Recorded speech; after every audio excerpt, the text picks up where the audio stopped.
parents, for your grandparents, for your children, for your friends, and for your loved ones. This administration wants to take that away. We are calling on HHS to fund, don't freeze, the life-saving work we do at NIH. Work we couldn't do anywhere else. Thank you.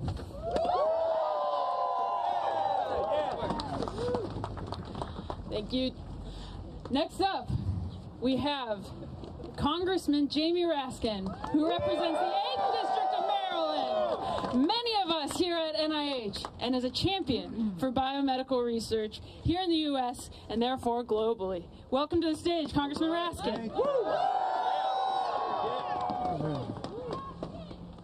Good morning, everybody. Good morning, good morning. Hey, I brought you guys a chance. Because back when I was in school, I wasn't very good at making posters because they were illegible. But I became the chant master. So I'm going to try out a new chant for you, all right? How about this one? Hey, hey, RFK, hands off the FDA. Hey, hey, RFK, hands off the FDA. Hey, hey, RFK, hands off the FDA.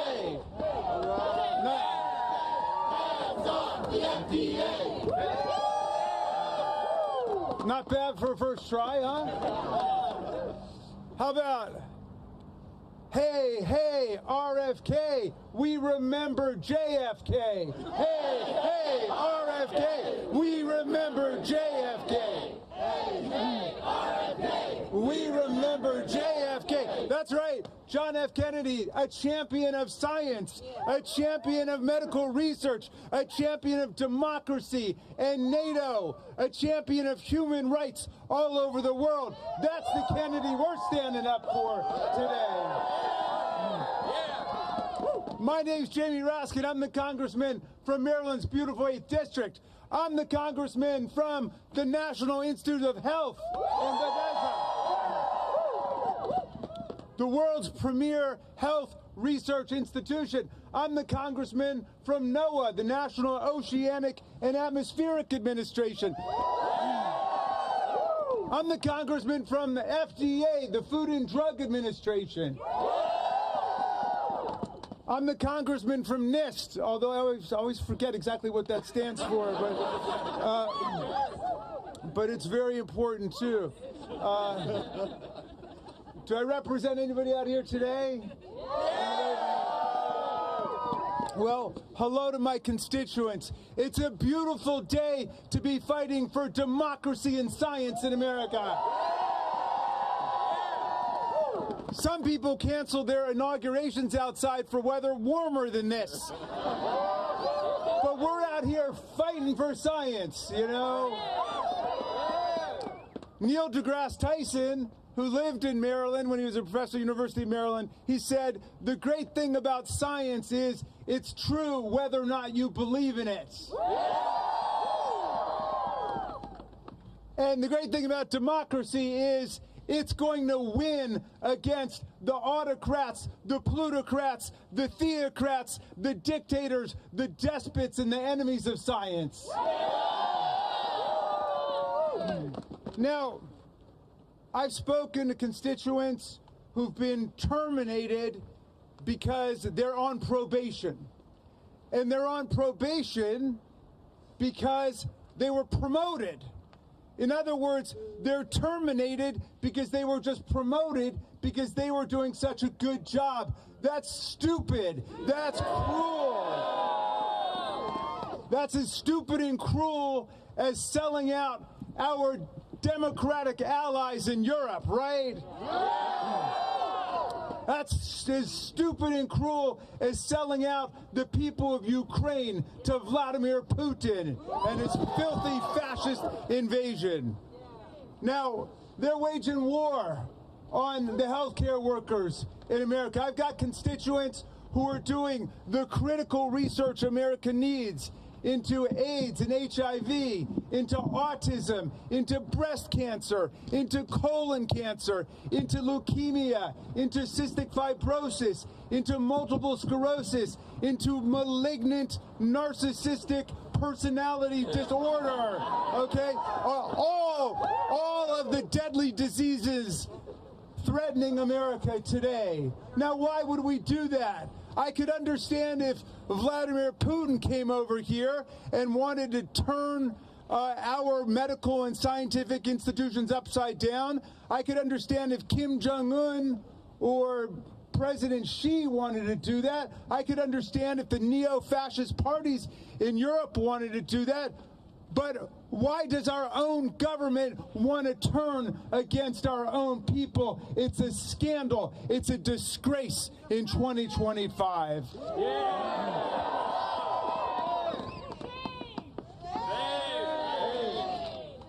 Well,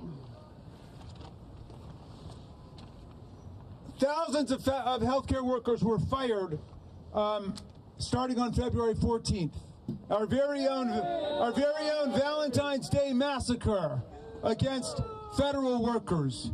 And I just want everybody to be clear. This is in blatant, flagrant, naked violation of the civil service laws. The heart of the civil service is you can't fire people for political reasons. You can fire them only for poor performance or professional misconduct, like embezzling money from the government. These are people who have superior work evaluations, and yet they've been sacked in total violation of the civil service laws and in total violation of the First Amendment. The reason they're being fired is because they won't bow down to Donald Trump and Elon Musk. But the people of America are going to stand up for the scientists and the health researchers that we need.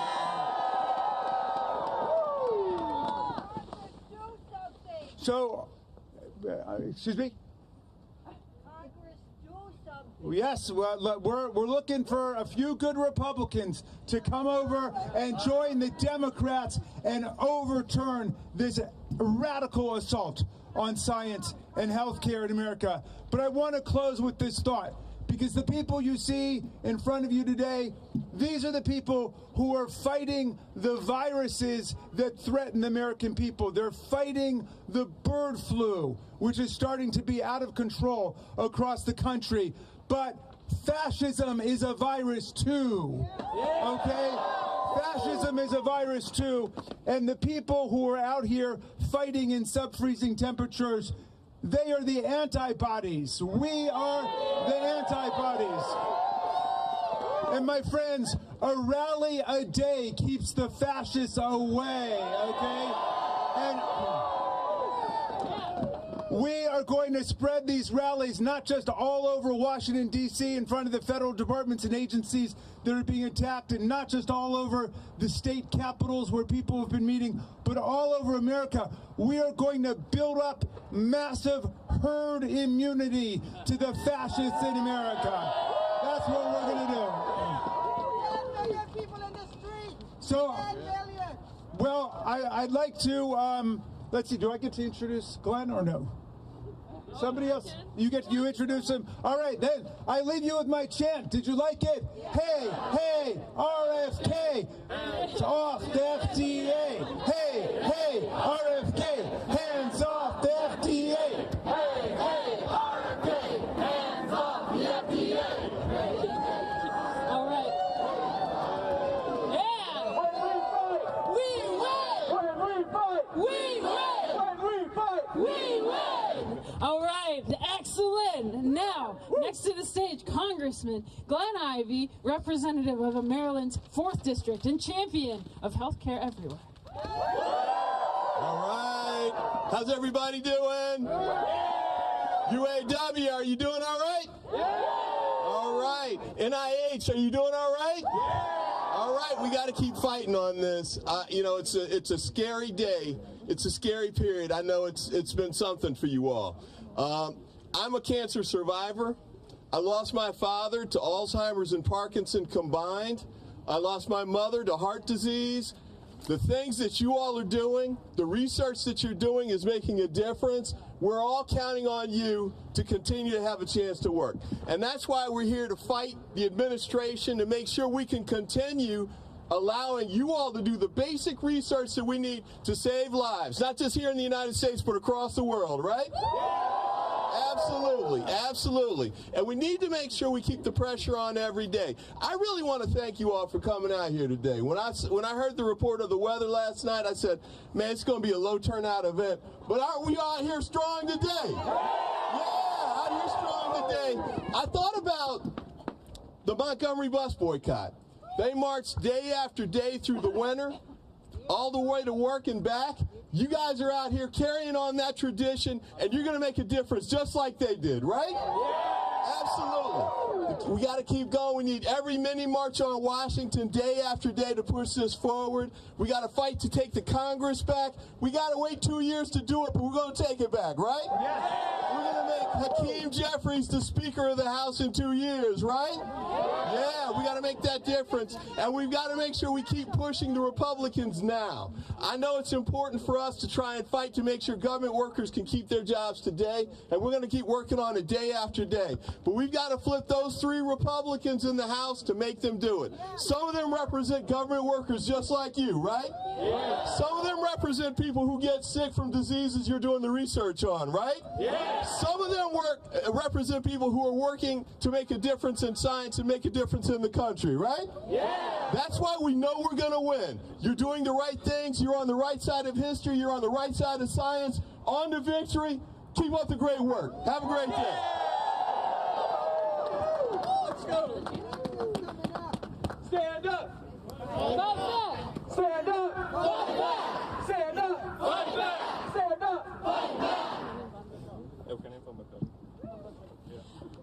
Next up, we have one of our fearless researchers, postdoctoral researcher at Johns Hopkins University with UAW postdoc researchers organized, Dr. Jaime van Hardy. Thank you very much. How you doing? There's a lot of cold here, but we are very far up, right? So good afternoon, my fellow researchers, family, friends, future union siblings, and concerned citizens, also congressmen. I'm Dr. Jaime van Hardy. I am a scientist, as many of you are, here proudly representing Johns Hopkins Pro UAW, the future union for postdocs and research associates of Johns Hopkins University. We are all here today in solidarity to support our national scientific research institutions and the many workers who make them run and have been attacked by the Trump administration and its executive orders. We are also here loudly to advocate for a strong federal agency that provides resources nationwide to its investigators whose interests are driven by curiosity, empathy, and duty to ourselves and our neighbors. Profit-driven scientific research is prone to bias and conflicts of interest, as the kind of trial and error inherent in scientific research often gets in the way of high profits and shareholder values. When a child has a rare form of cancer, the incentive to explore a cure or develop treatments lies in the fact that we, as a society, value human life. Most of us already know how difficult it is to do science under our current working conditions. We have low salaries and suboptimal benefits relative to the years of education and work experience we have gathered. All of us do unique work that only a few others can do. We work long hours and sacrifice weekends to advance our research. We even postpone advancing our personal lives, like starting a family or buying a home.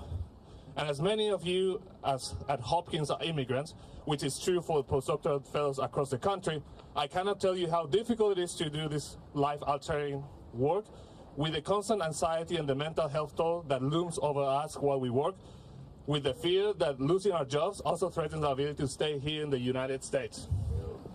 The new administration, by butchering our budget and electing anti-science leadership, is exacerbating all these aforementioned problems.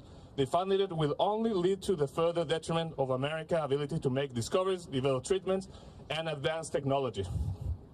I stand in front of you all today not to sow despair, but to urge my fellow researchers to show our collective strength. Such strength is only obtained when we build community, support each other, and organize. As Hopkins Pro UAW, we will join our fellow researchers unions, such as the NIH Fellows Union, UMD Grad Labor Union, Teachers and Researchers United of Hopkins, and all the many unions taking action today across the country as a part of the higher education labor union movement in the fight against the unprecedented cuts that threatens the country's research, our patients, and our livelihoods. Only through a coordinated effort across academia will we move the institutions. So I appreciate everyone for being here today and for the privilege to speak to you all on behalf of my union and academic researchers across the country. Solidarity to you all, today, tomorrow, and forever. When I say science, you say yeah, science. Yeah. Science. Yeah. When I say healthcare, you say yeah, healthcare. Yeah. Healthcare. Yeah. And joining us now, also from Johns Hopkins, from True UE, we have graduate worker Marie Pierce. Hey y'all, it's amazing to see so many people here today. I'm going to be reading a statement from another worker at our Johns Hopkins, another grad worker in our union who wasn't able to make it here today, but our public health department has been really... Oh, can you guys hear me now? Okay, louder. Okay. Closer. It's amazing to see everyone here today. I'm going to be reading a statement on behalf of another worker from Hopkins who couldn't make it. We have had really massive impacts on our public health department as well as everyone who does biomedical research at Hopkins. So, in the flurry and fervor that's happened in the wake of the executive orders that have attacked the NIH's ability to scientifically evaluate and fund research, what I think has been missed is the fundamentally human costs that these cuts present. The vast majority of news articles I've seen both in defense of the current administration and the Doge's attempt to cut costs and maximize efficiency, and many of the responses criticizing those cuts have primarily spoken in purely numeric terms of the dollar amount saved, percentages, and deficits that will be incurred. I think any amount of public support for these cuts and limitations on life-changing and life-saving research, and make no mistake, that is what the NIH funds, is in part our failure as researchers to communicate to the public what federal funding truly allows us to do. So I want to talk to you today not in terms of dollars, but in terms of the human costs that will occur should the NIH's ability to effectively process, evaluate, and fund research is impeded by unnecessary and unjustified restrictions. The NIH's total operating budget makes up less than 1% of the total federal budget every year, but that impact on saving and improving human life is immeasurable. At Hopkins alone, these executive orders threaten to jeopardize roughly 600 current and ongoing clinical trials in cancer, pediatrics, children's health, heart and vascular studies, and the aging brain, among many others. The care, treatments, and medical breakthroughs these trials offer are not overhead or excess spending costs, but offer a hope and scientific progress to families in their greatest need. The consequences of cuts to NIH and public health research have not only direct effects but also indirect effects on the state-run programs, because states must now determine how to make up budget deficits as allocations to state public health programs are also beginning to dry up, which is ironic from an administration that claims to be prioritizing states' rights. In Maryland, these cuts to federal funding have resulted in the state government being forced to consider ending key services for individuals battling addiction that are necessary to staunch the fourth wave of the opioid epidemic. The rapid shift to a ban on DEI measures presents a moral, ethical, and scientific cost to research. These executive orders against wokeness have resulted in clinical care disruptions. Studies that explore pregnancy and maternal health outcomes for pregnant people have been shuttered. Emerging areas of research are being stunted at their nascency as pre- and postdoctoral grants are being canceled. At Hopkins, there are currently 81 doctoral workers whose dissertations are being funded through F-31 grants, 34 of which are F-31Ds. The evaluation criteria and scientific merit for F-31Ds are identical to F-31s. The sole difference between the two is that an F-31D specifically supports training for individuals from underrepresented backgrounds in the biomedical sciences. These 34 doctoral workers and their commitments to the communities they serve as researchers and clinicians are threatened by this administration's cuts, not because their research is not scientifically rigorous or worthy, but solely because this administration believes they are not worthy. Workers who thought they had secured external funding and were planning on defending their dissertations by May 2026 are now being told they must finish by this August or leave their programs. This is not only appalling because these disruptions are placing doctoral workers' dissertations at risk, but also presents a bioethical problem. By stopping funding mid-grant, this administration is forcing researchers to renege on research commitments made to already underserved communities, a serious breach of trust. This threatens to undo decades' worth of work to rebuild trust in vulnerable and marginalized communities that were historically taken advantage of in biomedical research. Violating this tenuous trust has been built by defunding virtually all grants to the National Institute on Minority Health and Health Disparities, will set health research back decades. Moreover, this administration is doing so under the guise that we should be studying all populations equally for all problems, which is neither scientifically reasonable nor economically efficient. Not all populations are at the same risk for the same outcomes. Why would or should we allocate resources to studying or trying to prevent the spread of HIV amongst elderly white women when the risk of HIV transmission is virtually zero? Or why would we study pregnancy outcomes in straight men? Or what is the point of studying the efficacy of novel prostate cancer in females? Diversity of background, experiences, and thought only strengthens research because it improves the number of eyes, angles, and perspectives on a problem. It causes us It causes us to reconsider issues and pose new and better questions. It pushes the field forward and allows for new answers and solutions to be found. Cuts to scientific research present no real benefits and all but guarantee preventable costs to human life. Fund, don't freeze! Fund, don't freeze! Fund, don't freeze! Fund, don't freeze! Fund, don't freeze! Fund, don't freeze! Fund, don't freeze! All right. Yeah! Next up, we have Kaylin Price. She is a neuroscience graduate worker at the newly formed George Washington University 2. George Washington University Grad Workers United. Yeah! Part of SEIU Local 500. Yeah! What's up, everybody? It is such an honor to be here. My name is Kaylin Price. I'm a neuroscience graduate student, graduate worker with GWU2. So where are my GWU2 folks? We just won our election, 99.4% yes. Graduate workers are ready to work not just for science, but for the betterment of all mankind by doing research. We are organized because you have to be organized. You have to out-organize fascism. We are here with the SEIU Local 500 with amazing support, solidarity with all of the other workers here. And it is important that we understand exactly what is at stake right now. I am a proud HBCU educated scientist from North Carolina A&T State University, where I got my undergraduate degree in biology, and I know exactly what it means to do work that is great work with less than what you should have.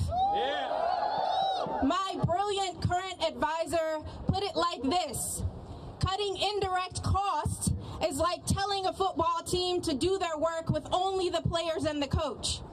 No lights for the field, no physical therapist for the players, no water for the showers. Just tell them, get out there and do it. What's the problem? You've got to think about what they're telling you and why they're misleading you. They want you to be angry and misinformed, incensed and ignorant. They want you, Trump and his unelected billionaire backers, want you to look at the people like us making $20,000, $30,000, $40,000 a year, working late nights through the weekends because we believe that much in the work that we do as the enemy. We need 2 and 3 roommates to keep doing the work that we do because we believe it's that important. We are not the enemy. Our colleagues that we are also organizing with, who keep the fume hoods running, who keep the electricity running are not your enemy. They're your neighbors, they're your friends, and they are helping to make sure that the work that we do is possible. It isn't just enough to have a good idea. You need a building to do it in. You need lights. You need clean water. You need all of the materials that keep a facility running. So saying facility and administration like it's a bad word is ignorant. It is unacceptable that we have to be out here begging for money that is already guaranteed. What they are doing is theft. They are stealing from you, from me, and it's crazy that it's tax season. I'm not even making that much, and I'm watching it go away. They want to fund $18 billion in government contracts to Elon Musk, but they're telling us that the work that we do is bloat and excess. So I want to leave you with a chant. More funding, not less. End research funding theft. More funding, not less. End research funding theft. More funding, not less. End research funding theft.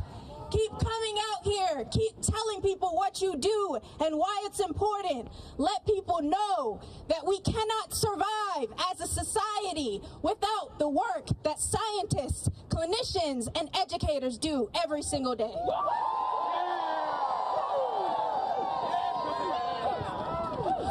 All right, all right.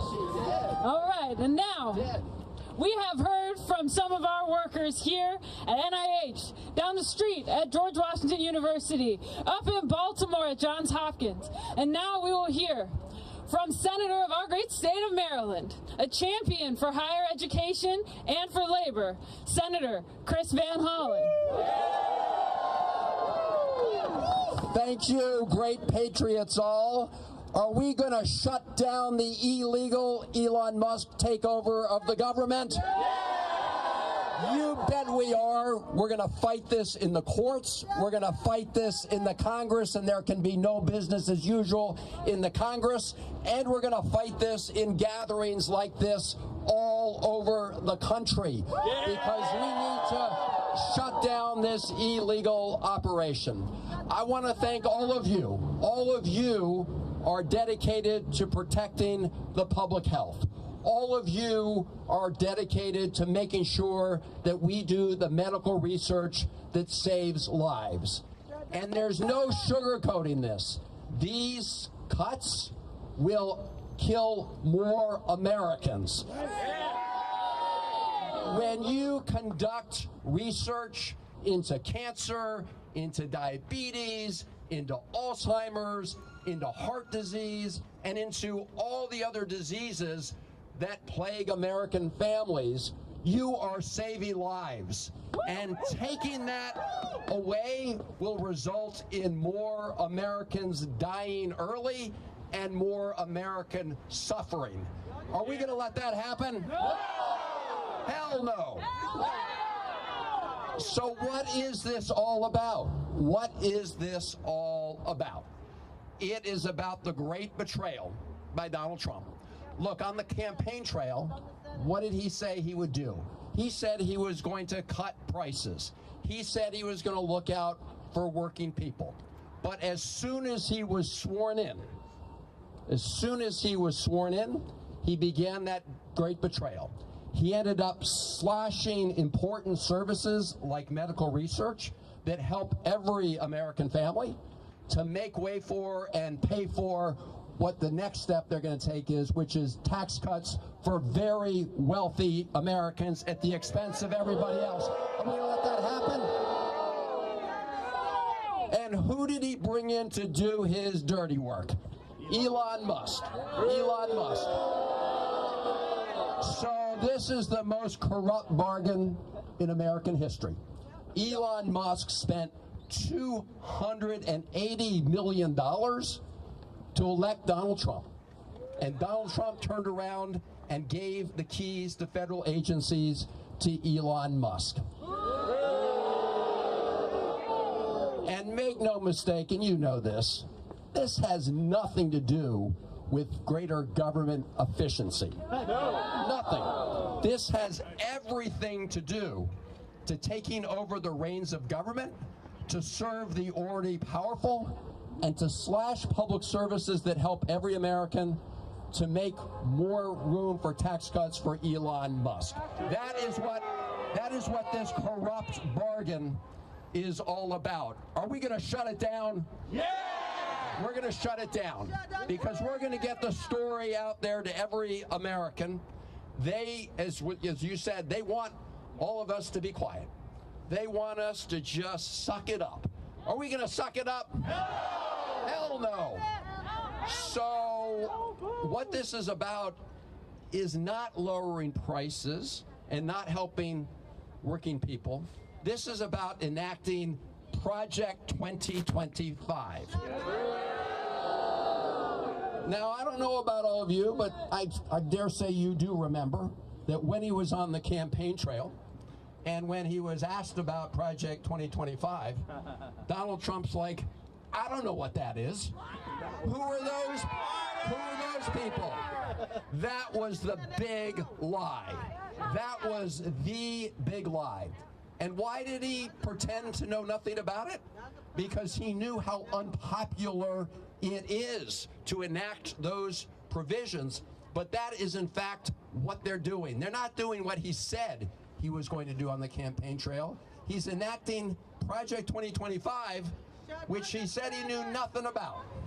And in fact, Russ Vought is the guy who co-authored Project 2025, and he is now in the cockpit of the White House when it comes to federal agencies. So are we going to shut down Project 2025? Yeah! Because, you know, if you're about creating more efficiency, you don't fire all the IGs, first of all, do you? I mean, the IGs are there to look out for waste, fraud, and abuse. So firing the IGs actually clears the way for more corruption. So we can shut down everything we can in order to make sure that we shut down the Elon Musk operation. I want to thank all of you who are doing that, because at the end of the day, you are here to save lives. We need to make sure we get it done. Thank you all very, very much for what you do.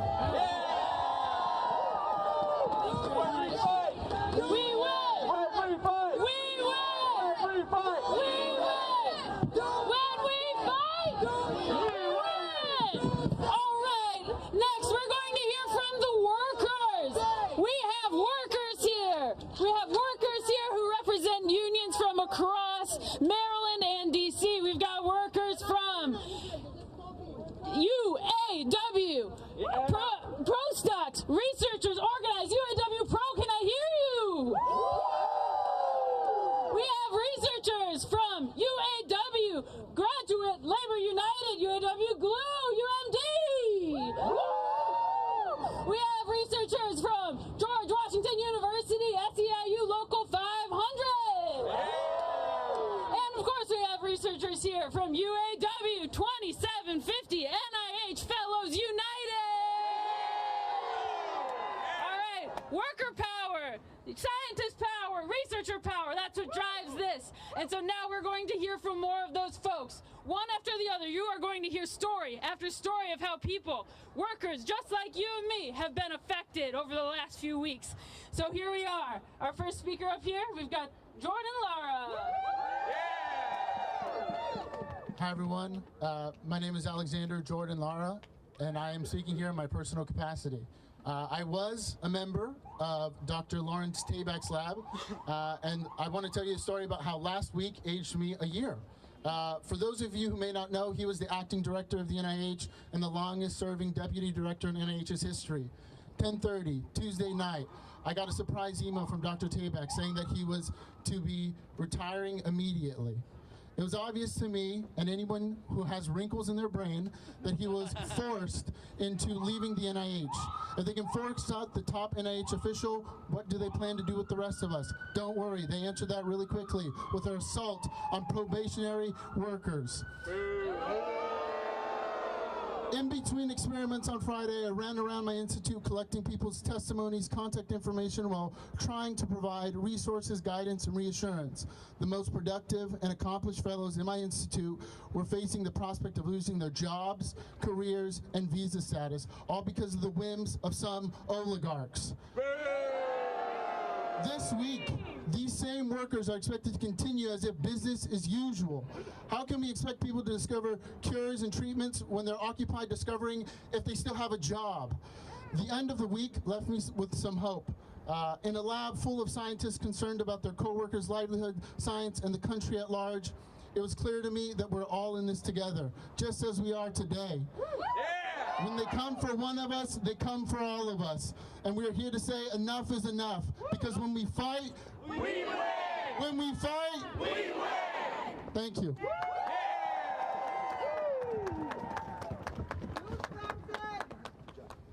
Hello, everyone. My name is Milo Taylor, and I'm a member of UAW 2750,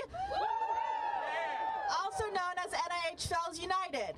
And frankly, I don't want to be here. I want to be in my lab focusing on my research. But I can't. I want to be building community with queer scientists that I have been proud to lead, but I can't. This is because on January 21st, the current administration instituted a ban on DEIA positions and programs in the federal government. Overnight, my group's website was taken down and colleagues I'd worked beside for years were out of a job. 2 years of our blood, sweat, and tears, building networks, fostering community, and many more of history before us, reduced to broken links and uncertainty. In the wake of such a clear attack on my queer colleagues, how can any of us go about our day-to-day work? Through community, we have found a way. Despite bans on presenting our research, halts on funding, and direct attacks on our identities, we have passed candidacy exams, been accepted to graduate school, all while raising our voices to protect our fellow scientists. While some may think the administration's actions are a bold display of strength, I think they are a clear admission of fear. This administration knows the power we have when we stand together, and that's why they're trying to undermine us. You can eliminate DEIA. You can stall our research, but we are not going anywhere. We will work together to protect every single one of us. Fellow organizers, do not give them the satisfaction of succumbing to the overwhelm. Keep raising your voices. Keep excelling at what you do and remind them why they should fear our power.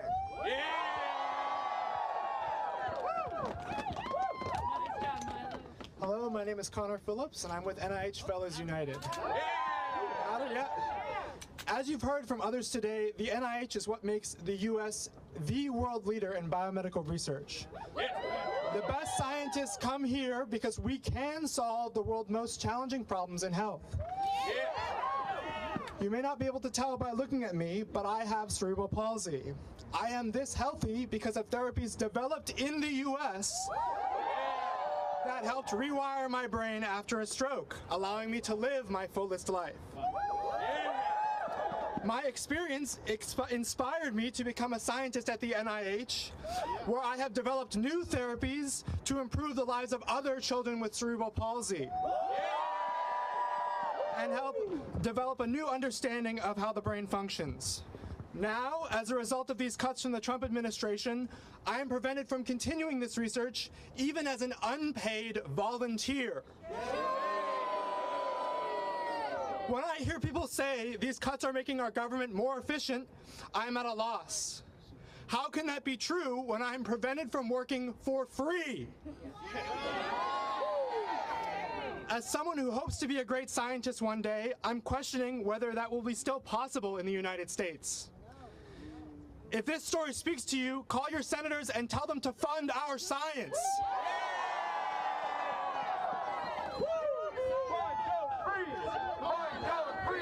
Fund, don't freeze! Fund, don't freeze! Fund, don't freeze! Fund, don't freeze!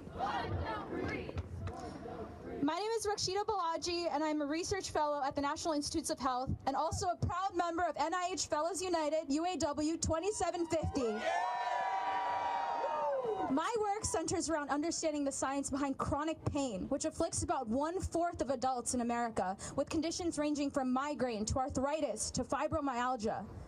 My colleagues and peers at the NIH are some of the most talented and passionate people I know and have had the absolute privilege of training alongside. And it has been absolutely shattering to watch my community, the people I care about, suffer from this undeserved stress, confusion, and frustration brought about by executive actions that have squandered our scientific progress and uprooted our livelihoods in just 1 month since the presidential inauguration.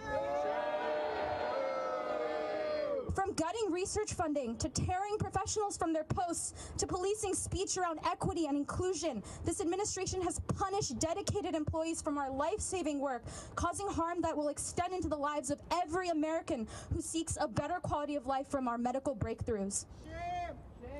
As scientists, researchers, and clinicians, it is imperative that we may be able to continue our work free of this pervasive threat posed by condemnable directives that are antithetical to the missions of public health, knowledge, and justice in the United States.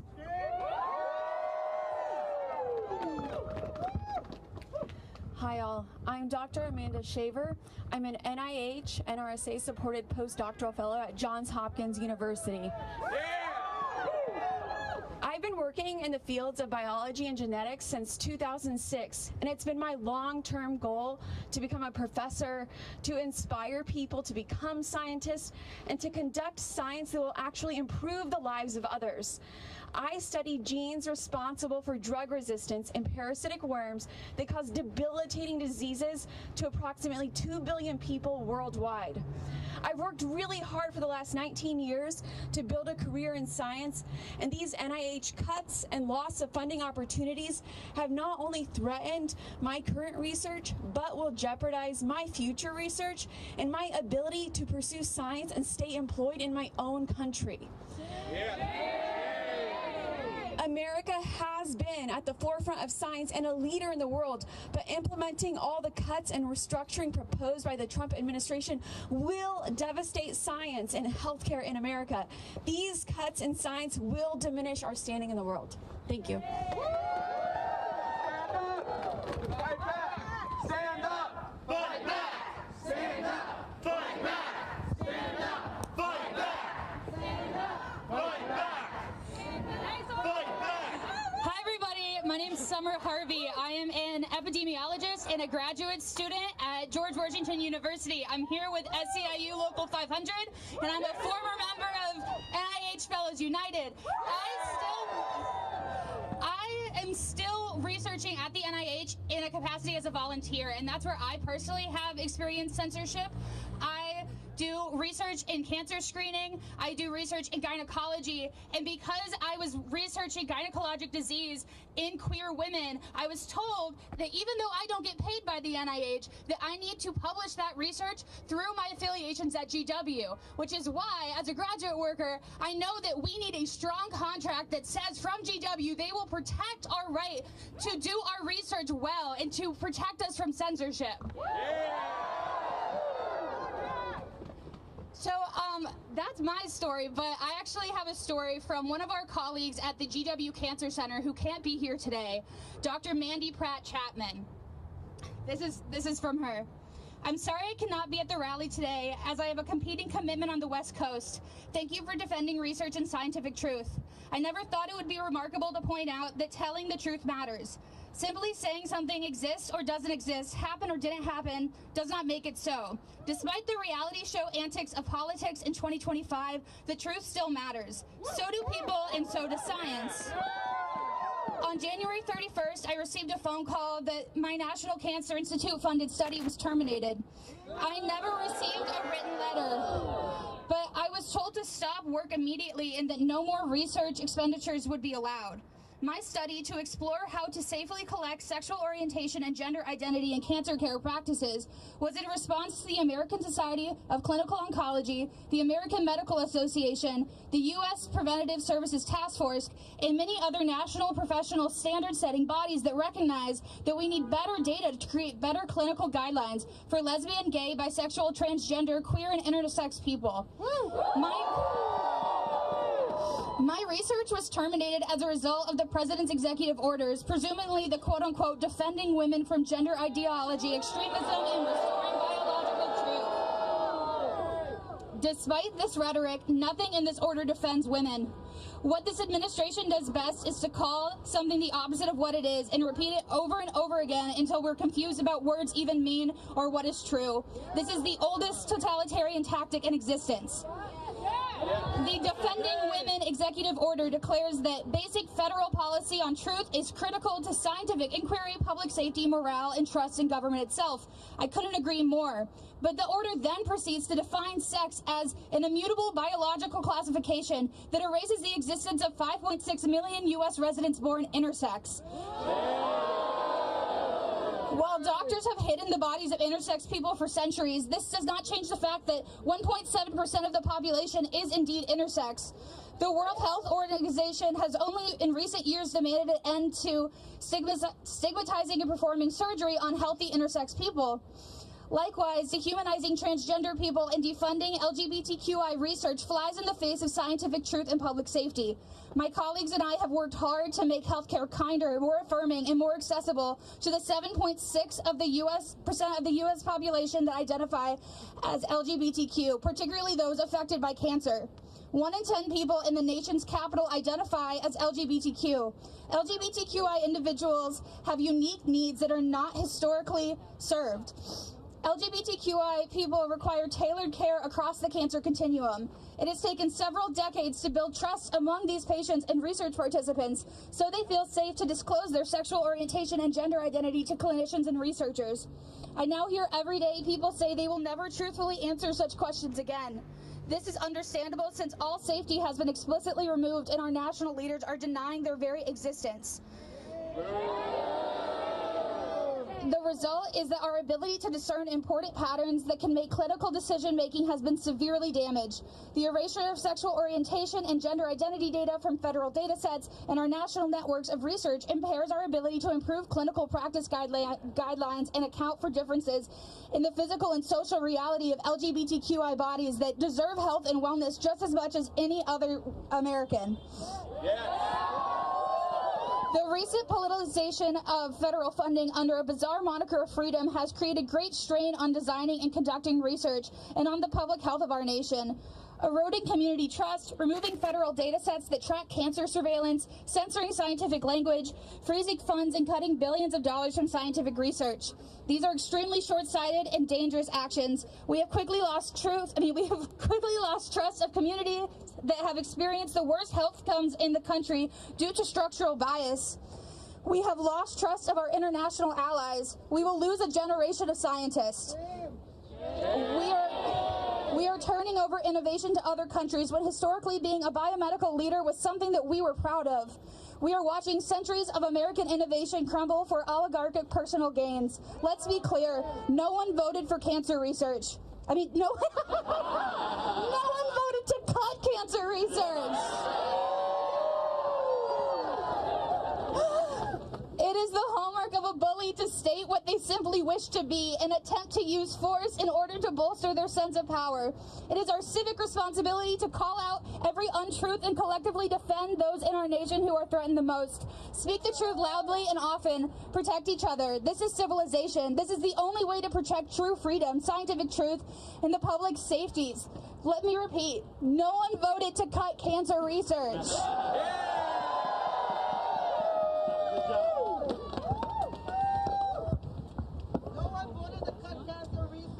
Hi, my name is Bushra and I am a writer-editor at NIH. I am speaking in my personal capacity and my opinions are my own. On Saturday, I was terminated from my job along with more than 1,000 other NIH employees who had less than 1 year of service to the federal government. The layoffs include 2 of my colleagues who are also science writers. These layoffs have decimated our small team. We translate technical research into compelling stories and content so that you, the American public, know about the research your tax dollars are funding. Yeah. We write about conditions that affect the head and neck, including cancer, facial deformities, and various infectious and chronic diseases.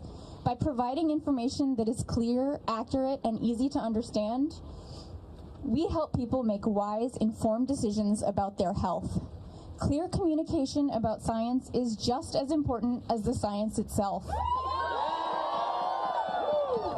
If we care about government accountability and transparency, we cannot fire the passionate science writers with specialized skills who work hard every day to advance public health and serve the American people. Thank you. All right, we here as workers, we're not just workers in science and in research and education, we are also federal workers. And so now we will hear from leaders from some of our national federal unions. And first up, we have President of IFPTE, Matt Biggs. Thanks. Yeah, and Gay Henson, our Secretary Treasurer, is here too. For folks that aren't familiar, IFPT, we represent 90,000 workers. We represent 90,000 workers throughout North America, and about 35,000 of those that we represent are federal employees, just like the federal employees you've heard from today: scientists, engineers, technicians, scientists at NASA, for example. So we're here in this fight, and I'll just say, all the unions in here, brothers and sisters, we are, and we love you all, we are the only thing, the labor movement, standing between complete anarchy in this country and bringing this country back to reason. It's the labor movement. We're going to save the country. All right? All of us. Now, I'll just say, I think I see a sign back there saying, Congress, wake up. Yeah, I'll just say this about Congress. I've heard some people back here chanting about Congress. Congress is doing as bad as Trump and Musk are. They're despicable human beings, let's just say it. As bad as they are, and they're running a coup on this country right now, and the Congress isn't doing a damn thing about it.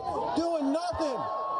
The Republicans that run the Congress, they run the whole thing. They control the whole agenda. They have handed over their legislative branch responsibilities to a couple of billionaires who are now running a coup on the country right now. Shameful, shameful. And we should hold these Republicans accountable. It's them. It's them right up there in this Congress. So I just want to say, brothers and sisters, it's us in the labor movement. We're the ones following the lawsuits. We're the ones right now out at this rally. We're holding rallies all over the country. Kudos to everyone to put this rally together and all the rallies around the country today. Hats off. And we're going to stand up for the workers, all of these workers here. We love you. We're fighting with you. We're fighting with you, and we're going to stand up and take this country back from the oligarchs. Thank you.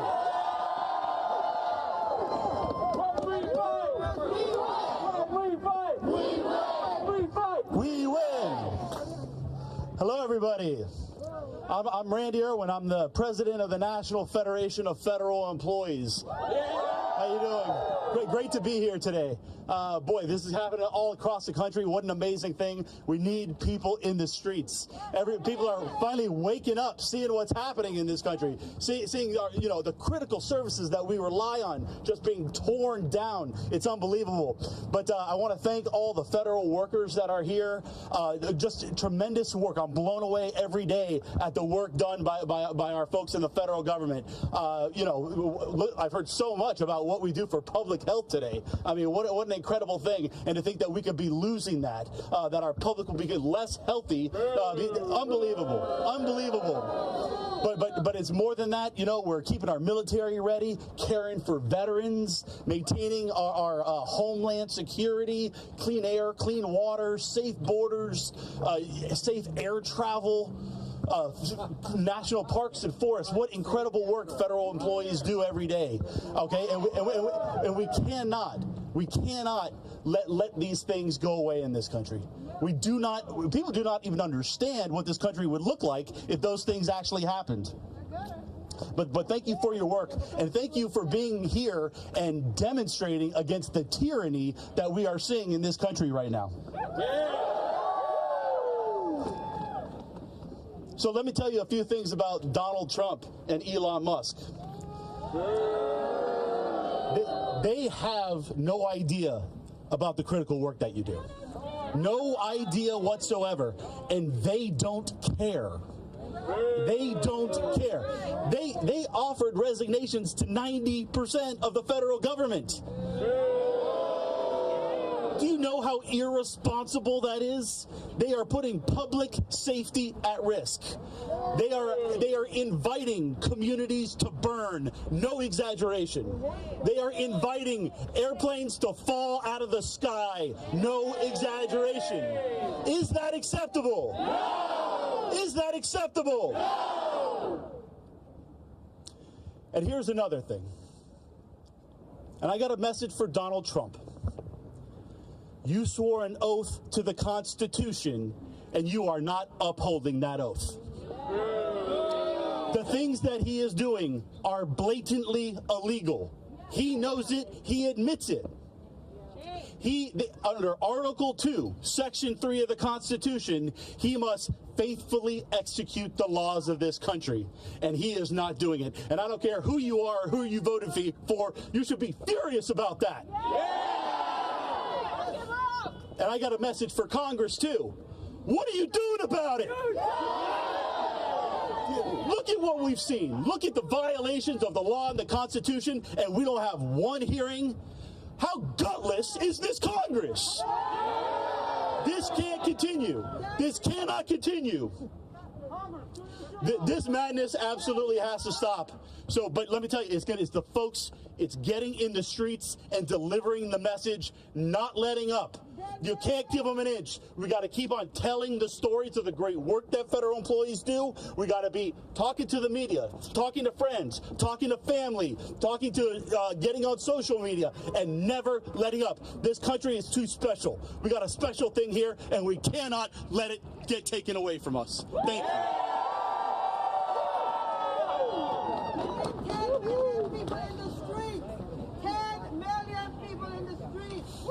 Good afternoon, everyone. My name is Anthony Lee. I'm a federal worker and chapter president for NTEU, the National Treasury Employees Union, Chapter 282. We represent employees at the Food and Drug Administration, the FDA. And we're here to stand in solidarity with our brothers and sisters from UAW and from all the other unions that are here in NIH as part of our HHS family. I lost my notes, so I'm just going to do this from memory.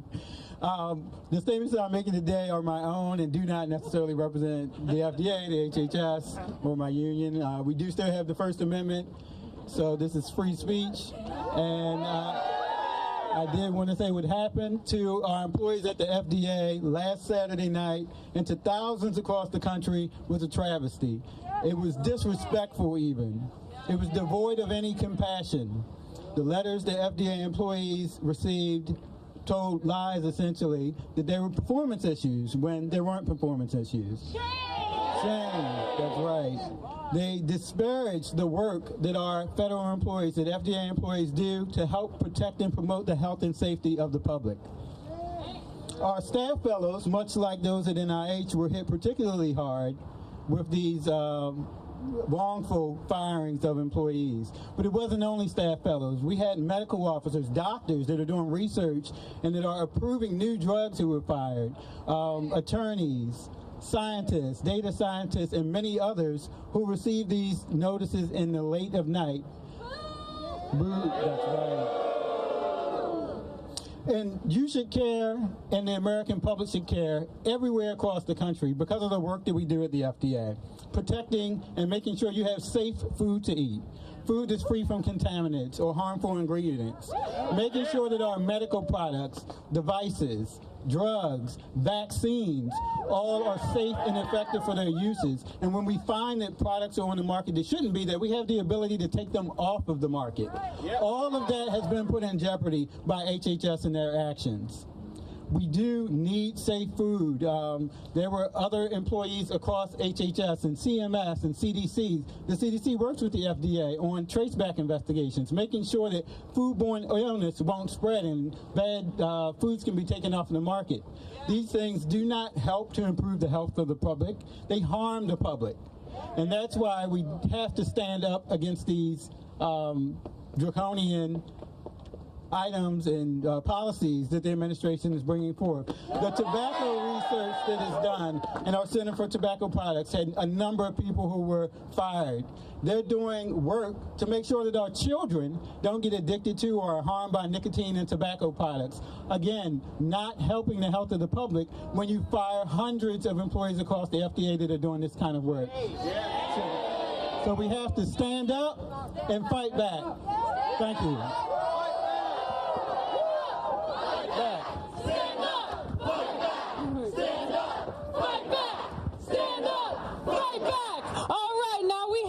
One final speaker, and you know, all this last hour, we have heard from people across so many different fields, and it is so clear that this touches every single one of our lives. And we are all out here doing something about it. And now to close us out, we have President of UAW 2750 NIH Fellows United, Emilia Ventriglia. It's like Haley said, this is affecting all of us, every single one of us, your mom, your dad, you, anyone who has health, anyone who eats, anyone who ever has to go to the doctor. Every job means, every job that's lost, one less scientist who's fighting for cures, one less educator to teach the next generation, one less public servant keeping our food, keeping our environment, keeping us safe every day. Shame! Every dollar cut isn't just a shrink in the budget. It takes something from every single one of us. It's theft. It's theft from our health, our education, our security. These are extreme freezes and cuts that attack not just us, but every taxpayer. It's our rights, and this isn't over. We're not going away. We know that there's more cuts to central services coming to Americans in science, and we're not going to back down. We will not go away. Look around.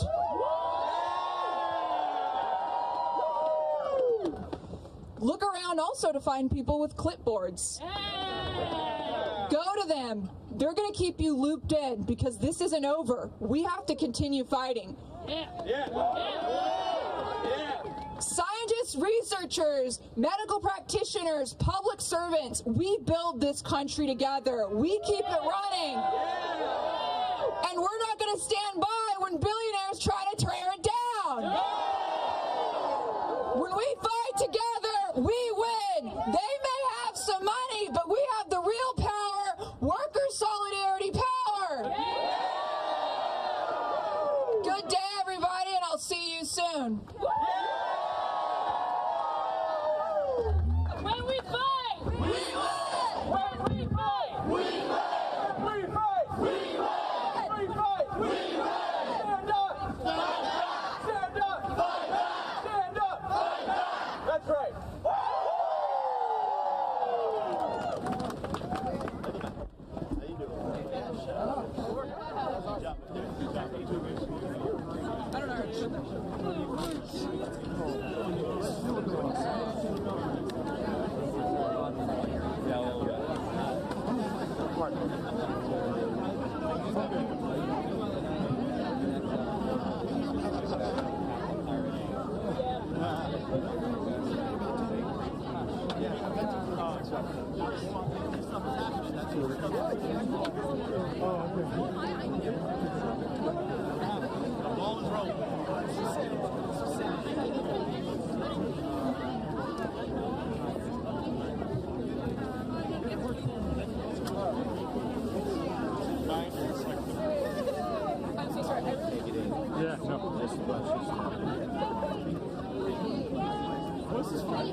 presa bianca qua.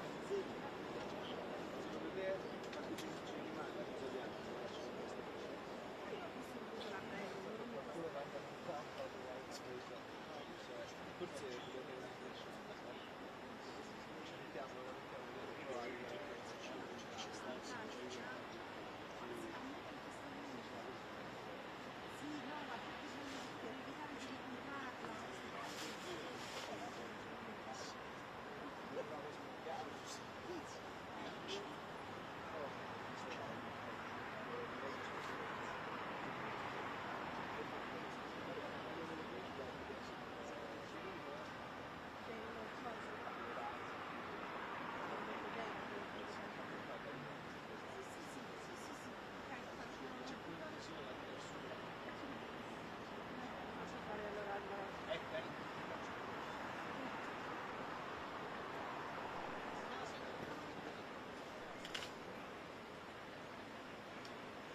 la lascio qua appoggiata.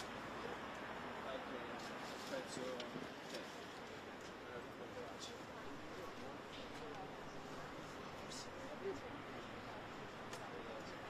sai cosa? Sì, infatti forse metti così e lo trovo a passo.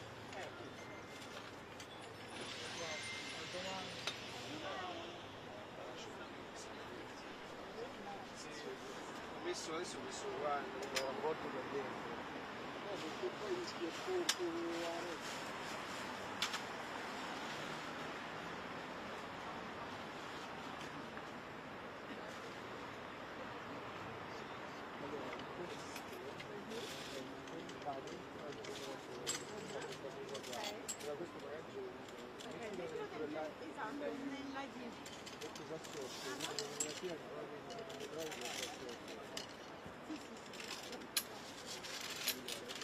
lo prendo io, lo due